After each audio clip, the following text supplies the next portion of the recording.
Hoy vamos a ver la segunda parte de la célula que tiene que ver con el núcleo, el DNA, cromosomas y la transcripción a proteínas, la traducción a proteínas.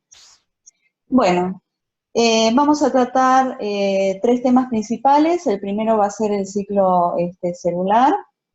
El segundo va a ser el núcleo como una organela muy importante dentro de la célula, que es la encargada de retener toda la información genética necesaria para que se produzca la síntesis de proteínas. El ciclo celular es una serie de secuencias o de pasos que regulan lo que es el crecimiento y la división celular.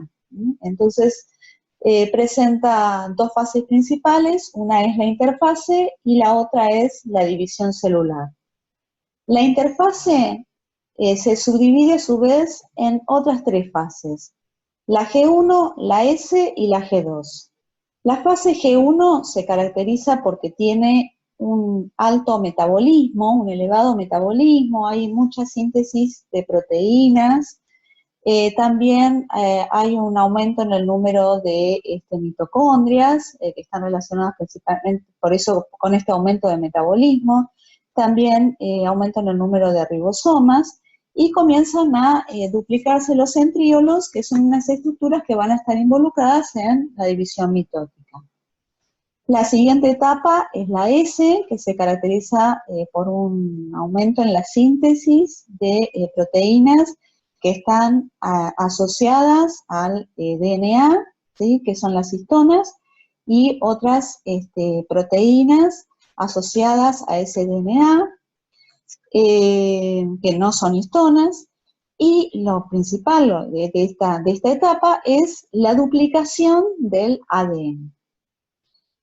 La siguiente etapa es la G2. En esta etapa ya los centríolos que se habían duplicado anteriormente comienzan a migrar hacia los polos de los que van a ser, de los cuales van a ser las células hijas, y lo más característico es que el ADN que se había duplicado en la anterior etapa comienza ahora a enrollarse y a condensarse para formar los cromosomas. Esta es la etapa previa de la mitosis, y culminada esta etapa empezamos con lo que es la fase de división celular, que comienza con la mitosis, que es la división nuclear, en donde los cromosomas que empiezan a migrar hacia los polos, atraídos por los centríolos, y se mueven a través de los husos, hasta llegar, precisamente este proceso de división nuclear también tiene varias etapas, pero que ellos van a ver en FSH, que son interfase, profase, anafase, metafase, telofase. Bueno, esta etapa tiene como fin que cada célula hija que se va a originar tenga exactamente el mismo número de cromosomas que la célula madre. Entonces va a comenzar a formarse la membrana nuclear, y por último ocurre lo que es la citocinesis o la división de citoplasma.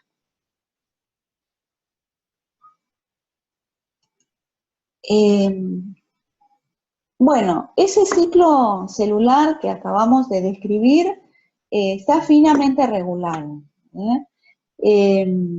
La velocidad a la cual ocurre ese ciclo es muy importante, y existe en general un balance entre lo que es ese ciclo celular y la muerte celular. Si el ciclo celular ocurre a una velocidad mayor de lo que debería ocurrir, puede dar lugar a un crecimiento celular mayor, en la cual este aumento en las células puede llevar al desarrollo, por ejemplo, de una hiperplasia o de un cáncer, y una disminución, por ejemplo, en la velocidad de esa división celular también puede generar alguna patología, ¿sí? Entonces, es por esta razón que estos ciclos están muy regulados.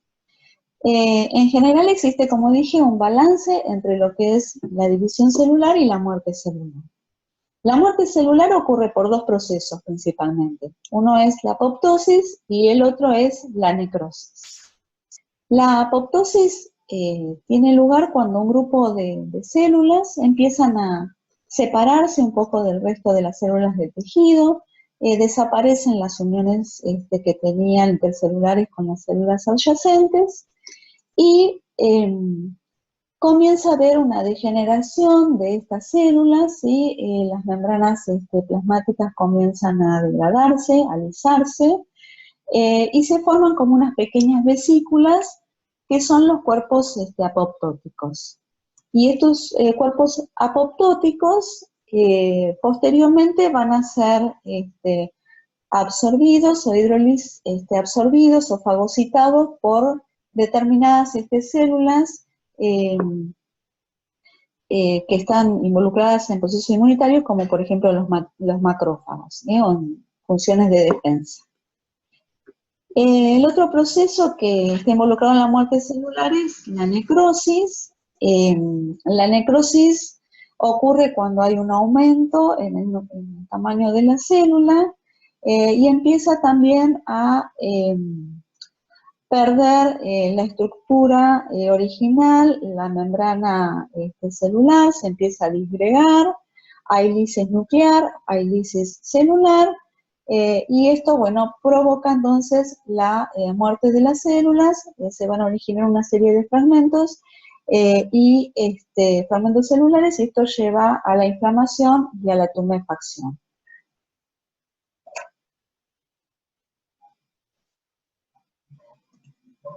Bueno, como dije anteriormente, el proceso de apoptosis es un proceso de muerte celular programada en el sentido de que tiene lugar por la liberación de determinados factores que están presentes en el organismo y que funcionan como señal para que este proceso comience.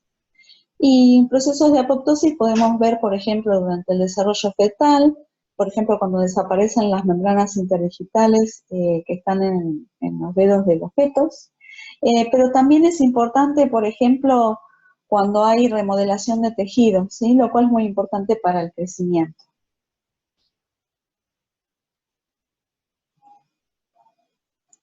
Bueno, ahora continuamos un poco hablando, como dije, ya explicamos un poco lo que era el ciclo celular. Vamos a hablar ahora entonces un poco de esta organela tan importante que tienen las células, que es el núcleo. El núcleo es una de las organelas más grandes que tiene la célula y es importante en el hecho de que contiene todo nuestro material genético, es decir, toda la información de los organismos está contenida en el núcleo. El núcleo se caracteriza en el caso de los eucariotas por estar rodeado por una membrana plasmática, una membrana nuclear, perdón, que tiene la misma estructura o muy similar a la membrana plasmática, es decir, la bicapa de fosfolípidos que ellos ya han visto en la clase anterior, y presenta poros. Y en el interior tiene una gran cantidad de ADN que está enrollada y condensada formando lo que se denomina cromatina.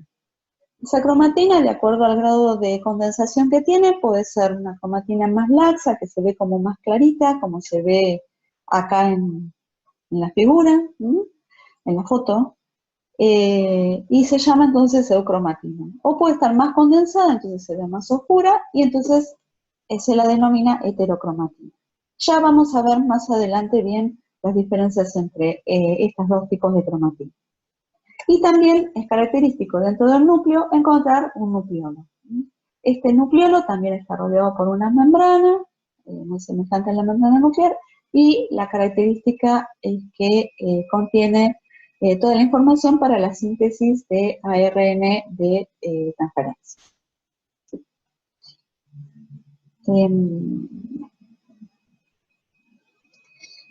Bueno, en cuanto a la estructura del ADN, bueno, los primeros en presentar, digamos, la estructura del ADN fueron Watson y Crick. Sin embargo, ellos se basaron en los estudios que habían realizado Rosalind Franklin, ¿sí? Haciendo estudios con rayos X. Ella en realidad fue la que descubrió cómo era esta estructura de doble hélice del ADN. Pero los que la llevaron, o las que lo hicieron conocer, fueron precisamente Watson y Crick, que ganaron el Premio Nobel de Medicina por, digamos, por presentar esta estructura de doble hélice, que se caracteriza por tener una forma de tipo escalera, ¿sí? Donde los soportes de esa escalera estaban formados por un azúcar, ¿sí? Y por grupos fosfatos. Mientras que los peldaños de esa escalera están formados por bases nitrogenadas. Acá vemos, ¿sí? Los soportes de la escalera, ¿sí? Las barandas, y los peldaños, que serían las bases nitrogenadas, ¿sí? Acá lo vemos en una estructura como más semejante, un poco más semejante a la realidad.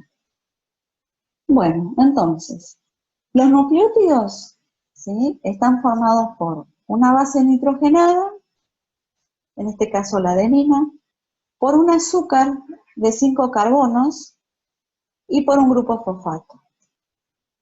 Este azúcar de 5 carbonos, como dije, tiene unida una base a su carbono 1 y un grupo fosfato a el carbono 5. En esta representación esquemática vemos entonces que al carbono 1 está unida la base y al carbono 5 el grupo fosfato. Las bases nitrogenadas pueden ser de dos tipos: pirimidinas, como timina y citosina, o purinas, como adenina y guanina. Entonces, si uno ve la hélice de ADN, vemos que tiene un azúcar de 5 carbonos que tiene unido un fosfato, como habíamos dicho, al carbono 5. Este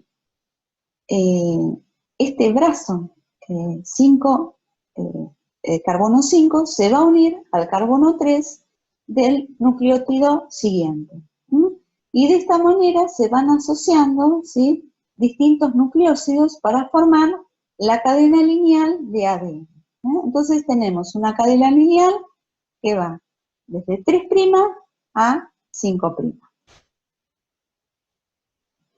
Acá nuevamente la vemos, entonces dijimos que el carbono 5 se une, que contiene el fosfato, se une al carbono 3. Y de esta manera se va formando la cadena lineal de ADN de 3' a 5'.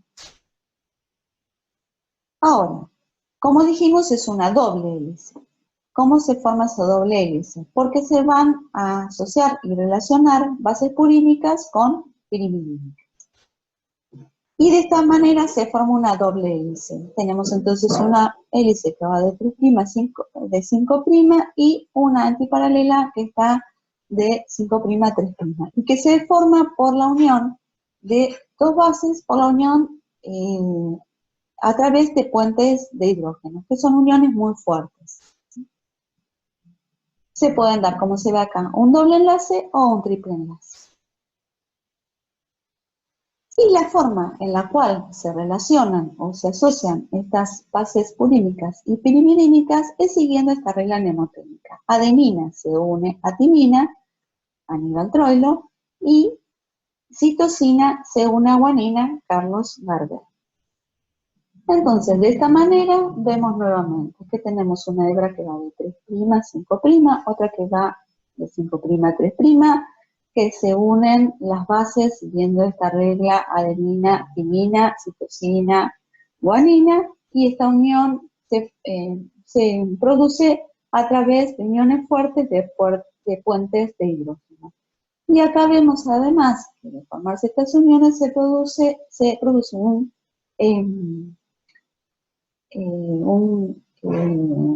enroscamiento, digamos, de esa doble hélice se enrosca, ¿sí?, para formar esta estructura que estamos viendo acá. Bueno, ahora, como les expliqué recientemente, el ADN lineal lo tendríamos bajo esa forma, ¿no? Pero bajo la forma lineal, ese ADN ocupa mucho espacio. Y si nosotros tenemos en cuenta que hay 46 cromosomas, no alcanzaría el tamaño del núcleo para contener todo ese ADN. Entonces, la forma por la cual este ADN está contenido dentro de ese núcleo es mediante la compactación formando cromatina.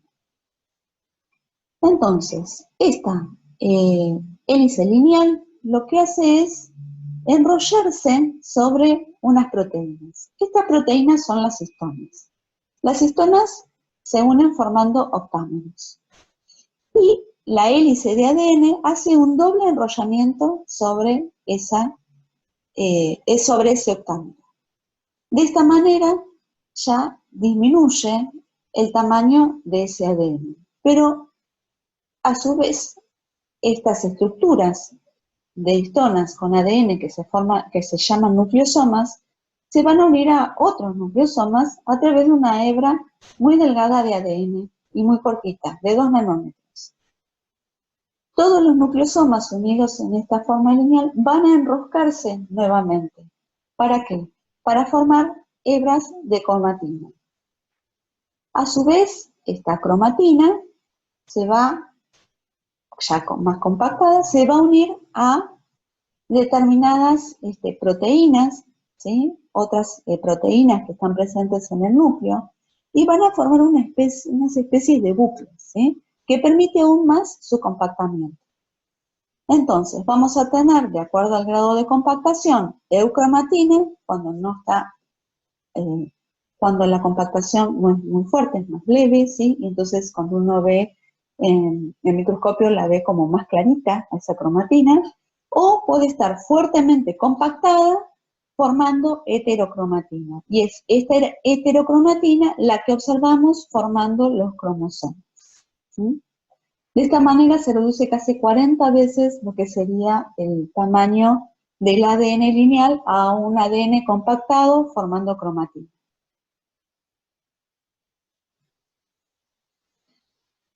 Bueno, ahora vamos a lo que es el cariotipo. El cariotipo es el patrón de cromosomas que caracteriza a cada especie, donde vamos a ver no solo el número de cromosomas que contiene esa especie, sino también la forma que tienen esos cromosomas, la cantidad de brazos, la forma de los brazos, ¿sí? Si son cortos, si son largos. En el caso del cariotipo humano, está formado por 46 cromosomas, son 22 pares, recuerden que los cromosomas están de a pares, 22 son somáticos, y tenemos un par que es el par sexual, que en el caso de las mujeres es XX y en el caso de los hombres es XY. Este cariotipo, como dije, es característico para cada especie. Bueno, volviendo al ADN, ya habíamos dicho que el ADN está formado por una base, por un azúcar de 5 carbonos, que es la desoxirribosa, a la cual está unida en el carbono 5 por el carbono 5 a un grupo fosfato. Y teníamos, además, que las bases podrían ser pirimidínicas o purinas. Las pirimidinas eran timina, citosina, las purinas, adenina, guanina. Y que estaban relacionadas entre sí formando esta doble hélice. Ahora, en el ARN también vamos a tener una base y también vamos a tener un grupo fosfato. Pero en este caso el azúcar de 5 carbonos es una ribosa. Y la otra diferencia que tenemos es que la pirimidina timina no existe en el ARN y es reemplazada por el uracilo, el cual se va a asociar a una purina, mientras que citosina y guanina permanecen iguales que en el ADN. Y la otra diferencia importante es que el ARN se presenta como una cadena lineal, ¿sí? Desde el extremo 5' a 3'.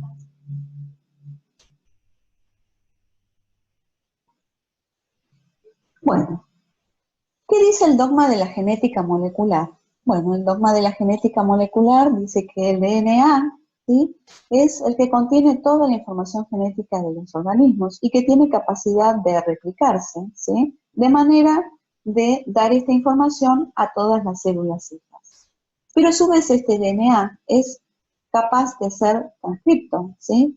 ¿A qué? A una molécula que se denomina RNA mensajero, y que es capaz de enviar esa información hacia el citoplasma para que, basadas en esa información que proviene desde el DNA, se puedan sintetizar nuevas proteínas, ¿sí? Entonces tenemos tres procesos: el de replicación, que es el de replicar esa información genética que se tiene; el de transcripción, que es el de transcribir ese mensaje desde DNA al RNA; y el de enviar esa información que tiene el RNA a través del proceso de traducción a la formación de nuevas proteínas. Entonces, en la síntesis proteica tenemos que intervienen el núcleo, ¿sí? Y también vamos a ver que intervienen algunas estructuras presentes en el citoplasma. ¿Cómo comienza la síntesis proteica? Comienza con el DNA, que va a enviar su información o va a transcribir esa información a un RNA mensajero. Ahora, fíjense que, como dice acá, es un pre-RNA mensajero, porque este RNA mensajero sufre un procesamiento. Este RNA mensajero está formado por distintas secuencias que forman exones e intrones, secuencias que son codificantes y no codificantes. Entonces, este pre-mRNA va a ser procesado de manera de obtener un RNA mensajero que va a ser el RNA mensajero maduro, se lo llama, que es el que va a pasar hacia el citoplasma para que pueda realizarse el proceso de traducción. Este proceso de traducción necesita además del ribosoma, que tiene el ARN ribosómico y está formado por dos unidades, una grande y una pequeña. A ese ARN ribosómico se le va a asociar el ARN mensajero que acaba de salir del núcleo, y al mismo van a llegar, ¿sí?, ARN de transferencia que van a traer distintos aminoácidos que, siguiendo la información de este RN mensajero, van a formar nuevas proteínas. Ahora vamos a ir viendo cómo es este proceso paso a paso. Entonces, dijimos que tenemos distintos tipos de ARN. El primero es el ARN mensajero, ¿sí?, que es el que transportaba las instrucciones que venían desde el ADN nuclear, ¿sí?, y lo lleva esa información hacia los ribosomas que están en el citoplasma. El otro ARN que tengo es el ARN ribosómico, que está contenido en los ribosomas, tiene una subunidad pequeña, 30S, y una más grande, que la denominan 50S. ¿Sí? Este ARN de transferencia lo que hace es ayudar a que se traduzca precisamente el mensaje del ARN mensajero.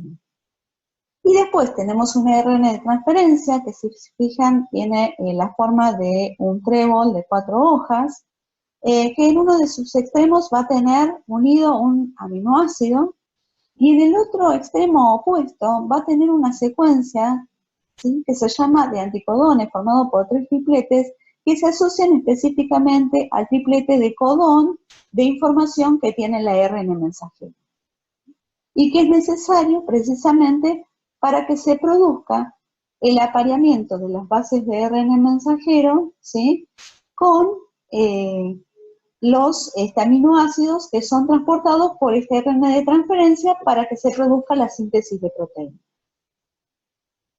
Entonces, el proceso sería así. Tenemos el ADN, que, como habíamos dicho, era una doble hélice, ¿sí?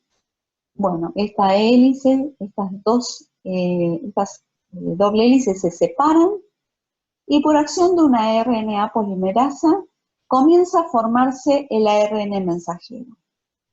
El ADN se lee en una secuencia 3' a 5'. Y el ARN mensajero se forma desde 5' a 3'.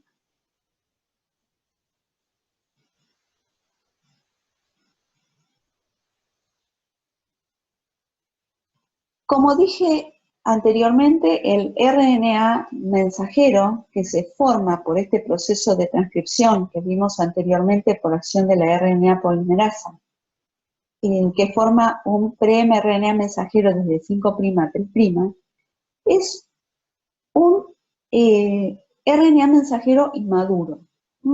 Ese RNA mensajero está formado por secuencias codificantes y no codificantes, ¿sí? Las secuencias no codificantes son los intrones, las secuencias codificantes son los exones. Esas secuencias no codificantes son recortadas, ¿sí?, durante este procesamiento y se unen los exones. Pero además de eso, va a existir, ¿sí?, la adición de lo que se llama un casquete polar, ¿sí?, en la porción 5' del RNA mensajero, ¿sí?, que es una secuencia modificada de un nucleótido de guanina.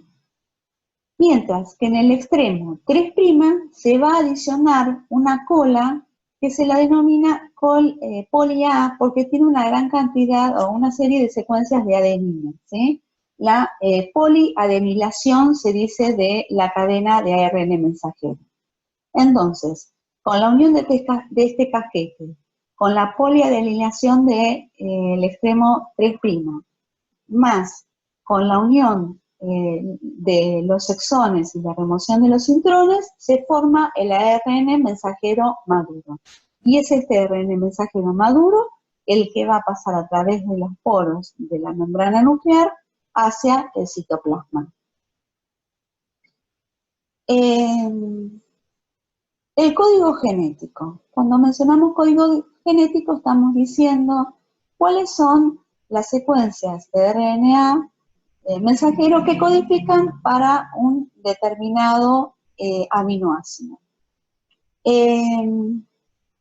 Se dice que el código genético es universal, ¿sí?, porque un determinado triplete de bases codifica para un determinado aminoácido. Y eso es igual para todas las especies.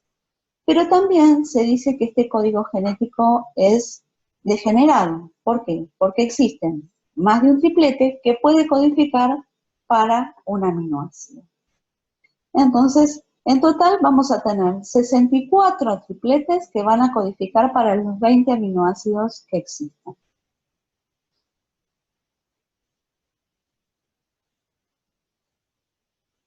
¿Cómo se produce entonces el proceso de la traducción? Podemos distinguir 3 etapas: la de iniciación, la de elongación y la de terminación.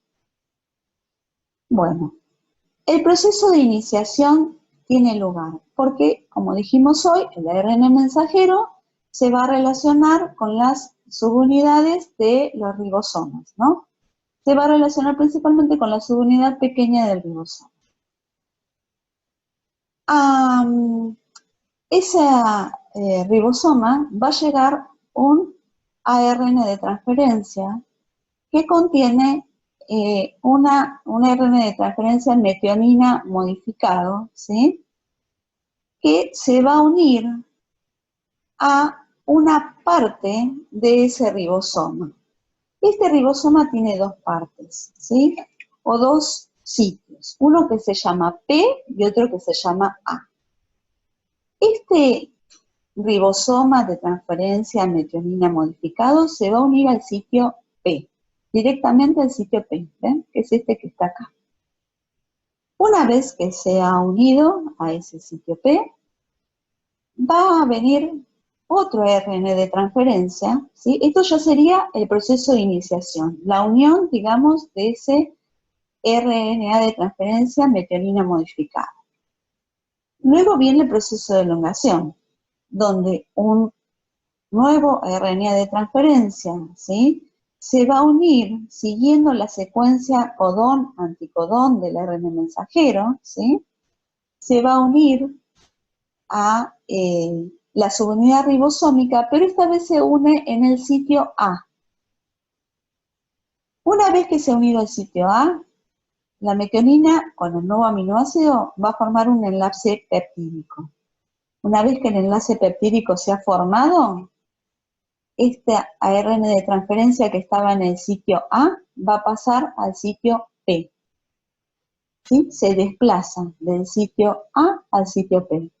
Y entonces el ARN de transferencia que estaba unida a la metionina se libera. Pero como vemos, ya se ha formado la unión peptídica, entonces la metionina está unida al nuevo aminoácido, que en este caso es valina. Y así continúa el proceso de elongación. Siempre tenemos que recordar que este proceso de elongación se produce porque llega un ARN de transferencia que tiene un anticodón, es decir, una secuencia de nucleótidos, una secuencia de bases nitrogenadas que se relacionan específicamente con el codón del ARN mensajero. Y así, bueno, continúa entonces el proceso de elongación a través de la formación de nuevos enlaces peptídicos entre los distintos aminoácidos y siempre con el desplazamiento del nuevo ARN de transferencia desde el sitio A al sitio P. Bueno, ¿hasta cuándo se produce esto? Bueno, hasta que llega un codón, hasta que se lee un codón del ARN mensajero, que es un codón de terminación, ¿sí? Y ahí, a través de un factor de liberación, se libera el polipéptido que se ha formado. Entonces, volvemos a lo mismo, tenemos tres etapas: iniciación, elongación y terminación. Bueno, algo que ya ellos han visto en la clase anterior es que hay diferencias entre procariotas y eucariotas. En procariotas, como sabemos, no tenemos un núcleo con una membrana nuclear. Entonces, tenemos un único cromosoma que tiene una forma, no me sale como de anillo, ¿sí? Y directamente este ADN se transcribe a ARN mensajero y este ARN mensajero se traduce en una proteína. Fíjense que en este caso, en este proceso de transcripción, no hay una modificación de ese ARN de transferencia, como si lo vamos a ver en una célula eucariota, donde el ADN se transcribe a un ARN mensajero, pero este ARN mensajero es inmaduro, es un pre-RNA mensajero. Sufre un procesamiento, como dijimos hoy, se eliminan los intrones, se eliminan las secuencias no codificantes, se le unen, se acuerda, el casquete, la cola de poli A, ¿sí? Y recién este ARN mensajero procesado va a pasar al citoplasma para que se produzca la traducción de ese ARN mensajero. Bueno, y por último, acá terminamos con dos investigadoras, ahora que hace poco celebramos, digamos, el Día Internacional de la Mujer, con dos investigadoras muy importantes, como es Liz Margulis, que dice que la vida es una unión simbiótica y cooperativa que permite triunfar a los que se asocian, y en este momento más que nunca tenemos que, creo que, estar asociadas de todas las mujeres para lograr que se respeten nuestros derechos. Y por otro lado, lo que dice Rosalind Franklin, que dice que la ciencia y la vida cotidiana no pueden ni deben estar separadas.